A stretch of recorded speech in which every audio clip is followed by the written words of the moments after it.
What is going on, guys? Merry Christmas, everybody. We finally got word on the NBA SuperCard very first event, the Gauntlet, which I'm sure you've seen probably over on Twitter. But if you haven't, the very first event is going to start New Year's Eve, a week from Thursday at 2 p.m. Central Time, which is the exact same date, time that WWE SuperCard starts. So there's a couple reasons why I think that that's important when we talk about this event. Also in this video, I'm going to go over the Gauntlet deck, what I think you need to do, I think you need to set it up based on last year, and what changes we could see this year, because we don't know exactly how it's going to work in the Gauntlet.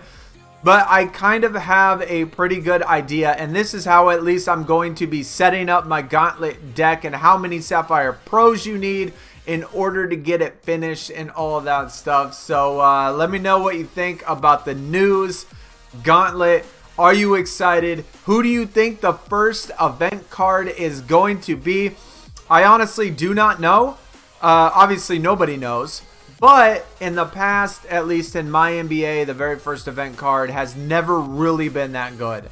It's usually been a not, I would say, well-liked. I don't want to say well-liked, but a decent player, just like not somebody that anybody gets like super excited about, you know, not like a Kobe Bryant or a Michael Jordan or a Magic Johnson or a Larry Bird or a LeBron James or anybody like that where it's just like a super big name. It's just a regular name usually. But we'll just have to see. Y'all have to let me know what you think about it. Now, as far as the start date and time, why is that important? Well, WWE SuperCard, if you don't play WWE SuperCard, it actually starts on Thursday at 2 p.m. And the reason why it does that is because there is a mode in each of the events called Heroic. It's basically doing the event twice. So in previous NBA 2Ks or my NBA 2Ks, you got the pro event card in one single event. So every single event, we would have a pro event card. Well, if you don't play WWE, WWE works a little bit different. It takes two events. The first event, you would get one event card, and then the next event, which is a different event, you would get the other event card. And in each one of those events, if you complete the entire round, the entire, let's say, Gauntlet, the last card is the event card, then the whole thing resets to what we call Heroic mode. And if you complete that again, then you get what we call a Heroic upgrade, and it just basically boosts the stats of your event card. Now, it starts on Thursday at 2, so there's enough time in order to get it done.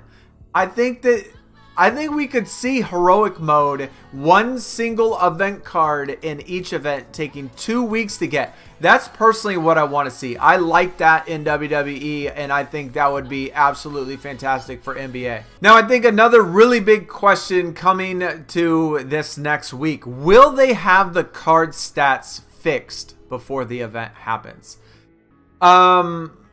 That's a scary thought. It's a scary notion because a lot of people do have a lot of pre-patch cards. A lot of people have post-patch cards. A lot of people have decks, Gauntlet decks, in which is going to have both pre-patch and post-patch. And from my experience so far is all the AI decks have pre-patch cards in them. So if you play post-patch cards against pre-patch cards, you're going to lose. And people that didn't have any pre-patch cards, it's actually going to be harder for them to complete the Gauntlet. And you can maybe say that people that started the game earlier and have pre-patch cards have a kind of an unfair advantage in that sense than people that played a little bit later and didn't get any. Either way, though, I really, really hope they get these card stats fixed and that they lower them to where they should be, put them all in the correct order. Because even though I have a lot of cards that are juiced, it's actually bothering me that they're not in order. It does. It bothers me that I have cards that are not very good, like my Alec Burks Sapphire Pro, which is not very good, that is higher by a significant amount, higher than my other Sapphire Pros. I don't know, it just bothers me a little, but hopefully they get that fixed. Now let's talk about the deck. What type of deck are you going to want to set up for the Gauntlet? How does this compare to previous years, and how do I think that it's going to be when the actual Gauntlet starts? So first thing that people ask is position important? Well, I'm going to have to say yes. And in previous My NBA 2Ks, it definitely was important. So how it worked in previous years is that if you had a card in the correct position when that quarter started, you got a boost to all of your stats. So let's say this Derrick Rose right here, that's a point guard. He is in the point guard position. If he gets played in the first quarter, then automatically all of his stats would get like a 5% boost. And that helps out tremendously when you talk about facing cards later on in the Gauntlet. So I'm going to have to say it's still going to be like that. It's always pretty much been like that. We still have positions. We still have quarters. So I would definitely recommend putting cards in the correct position if you can help it. There is going to be one caveat to that, which we will get to at the end. The next thing we're going to talk about is the arrows. How are the arrows going to affect the Gauntlet? Well, previous Gauntlets was actually 25 cards. It was 5 rows of 5. And in each quarter, one card in each position did not get played. So I'm going to have to say that they've eliminated that. And since there's only 4 quarters in basketball, they only have 4 rows. I'm going to say it's exactly the same as last year, except the only difference, the cards that weren't played last year, they're just not in the deck now. So how it worked is when quarter 1 starts, what it would do is it would take any single random point guard, any single random shooting guard, any random small forward, power forward, etc. And that would be your players for quarter 1. And then once that quarter was up, once the matches were up for that quarter, then when it moved on to second quarter, it would take again a random point guard, random shooting guard, random small forward. I think it's going to work exactly the same like that. And so to maximize efficiency, to know exactly what you're going to get every single quarter, I think it is best to set up your positions by arrows. Now, this could take some time, and as you see, it's taken me a little time, and I still am missing one single card right here, which is a left arrow on the center position. I'm still missing that. But for the most part, I still only have 3 Sapphire Pros. So for the most part, I have set it up exactly how I think you should. And that's 1 arrow for point guard, 1 arrow for shooting guard, 1 arrow for small forward, and 1 arrow for power forward. And then your other position is going to be all random. All you need to worry about is having 2 tags every single quarter, guaranteed. Because I'm thinking that this time it's going to be, well, maybe you'll get 2 matchups that are tags in 1 quarter. Or maybe you'll get all singles, just like in WWE. Sometimes you go through a round and all you get is tags. Sometimes you go through a round and all you get is singles. And to help maximize the effectiveness of your cards every single quarter, since it's a random point guard, I'm going to have an up arrow. Every single quarter, I'm going to have a right arrow, down arrow. And then for me, I put my whatever I want as power forward. And then my left arrow is center. So every single quarter, no matter what, I'm going to have 2 guaranteed tags and 1 random. And I think that is how you should set it up. It doesn't have to be up arrow for point guard. It could be left arrow for point guard or up arrow for shooting guard. Just pick a position that you have the most of, and then try to, it took me actually writing them down in order to be able to do this. And so I think setting your deck up by arrow, by position, is going to hands down be the best way to organize your Gauntlet deck. And now this finally leads me to the final dilemma. Now, in order to complete the Gauntlet based on previous Gauntlets, you need 2 entire columns full of the top tier pros. Now in this particular case, it's Sapphire. So we would need at least 2 columns that were Sapphire pros. Now that back then, since we didn't have tags, you could get it done. It was tough, and sometimes you would end up tying, but at minimum, you would need 2 columns of Sapphire Pros. Now, to guarantee, I guess, to be able to do these plus 5s now, it's no longer going to be plus 7 since we're moving over to SuperCard. SuperCard is plus 1, plus 3, plus 5. So all the maximum games are going to be plus 5. And in order to guarantee your plus 5 all the way through the event, you're going to need 3 full columns of Sapphire Pros, guys. You're going to need, I am willing to bet that you're going to need at least 12 Sapphire Pros to be able to comfortably get this thing done. Now, because arrows are impacted in this, you kind of have 2 options here.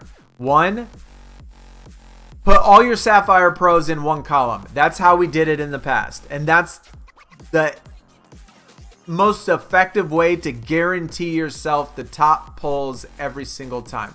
But being that this time there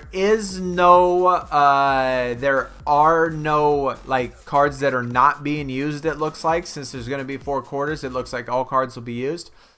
I don't think that it's necessarily going to be as important as matching up the arrows and the positions. I think the arrows and the positions should be priority number 1, and then putting in the sapphires in 1 single column would be priority number 2, or the last priority, just because we're going to be able to use every single card this time, and I think it'll be better and a lot easier. But if all of this arrow position and all of this stuff, all this type of organization is just too much for you, easiest thing to do, which is just like we did in past years, we didn't care about position, we didn't care about getting the boost, we didn't care about anything.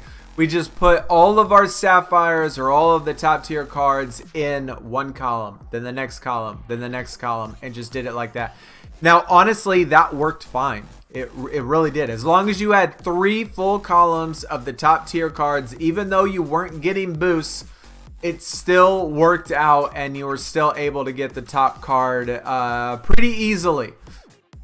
It's just now that we have arrows is the only reason I'm going to question it, because not only will you not get the boost, if you get a mismatch arrow, you also drop another 5%. So you could lose quite a bit of points just by having the wrong arrows and just by not being in the right position. So I'm thinking that doing it this way, setting up entire columns of the same arrow and making sure that the positions are correct, that as long as you have 12 total sapphires somewhere in this mess, I think we're going to be okay in getting through the gauntlet. But other than that, guys, I mean, those are my thoughts. That is my theory.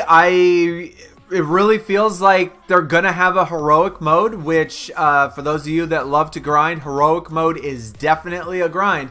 Because like I said, it's like completing 2 full gauntlets for people that have never done heroics in WWE. And it gives you a massive boost to your event card, which is amazing. And it even adds like a cool looking design and all of that stuff on there. And being that there's so few tiers now, I would definitely expect to have multiples of the same tiers, like maybe 2 golds, 2 emeralds, or 3 emeralds, 2 sapphires, and then the event card or something like that. It's not gonna be 1, 1, 1, and 1. I don't think. I guess they could start at bronze, but that would be pretty sorry. But other than that, I can't really think of anything else. I mean, I think the arrows and the positions are going to be crucial. And if you set it up like this, where all of the arrows are different and you're guaranteeing yourself 2 tags every single quarter, I think you're setting yourself up for victory. You'll get tons of boosts from being in the right position. You'll get tons of boosts from doing the tags that you know you're going to have every single time. And yeah, it'll be. And I guess another thing that I guess that I could throw out here, if you do 4 columns, all of the opposite arrows, right? In my particular case, I have the power forward, column as the one that's just random stuff. that would be the one that I could put in all of my sapphires, right? I could put in a full column that's not in the right position, but just making sure that I have sapphires every single quarter. You could put the sapphires in the position that you're not being using for your arrows. And so that might be a good idea. You'll know that you'll at least be able to play it as a single, not have to worry about the arrow. You will lose position boost, but at least you'll know you'll get the sapphire every single time. Okay? That's it. Gauntlet, 1 week away. New Year's Eve, and hopefully y'all are ready. Curious about the event card. Curious how it's going to go. Are we going to have heroic? And hopefully this setup works out good. If you can get it done, this is how I would do it. This is how I would do it. This is how I'm going to do it. This is how I set it up. Aiming for 12 total Sapphire Pros in a week. Hopefully we can get there. Of course, we're going to stream it and grind the crap out of it. I hope to see heroic on there, though. I really, really hope to see heroic. Don't fail me, SuperCard. Get those stinking stats fixed ASAP before this event starts. And hopefully we get news on other modes and other things, features being added to the game. But yeah, hopefully you enjoyed. Let me know your comments below, and if you have any other ideas about the Gauntlet, and I will see y'all again soon. Very soon. Merry Christmas, everybody. Merry Christmas. We should be streaming tomorrow during Christmas. Hopefully you can make it out. Y'all take it easy. I'll see y'all next time. I'm out. Peace.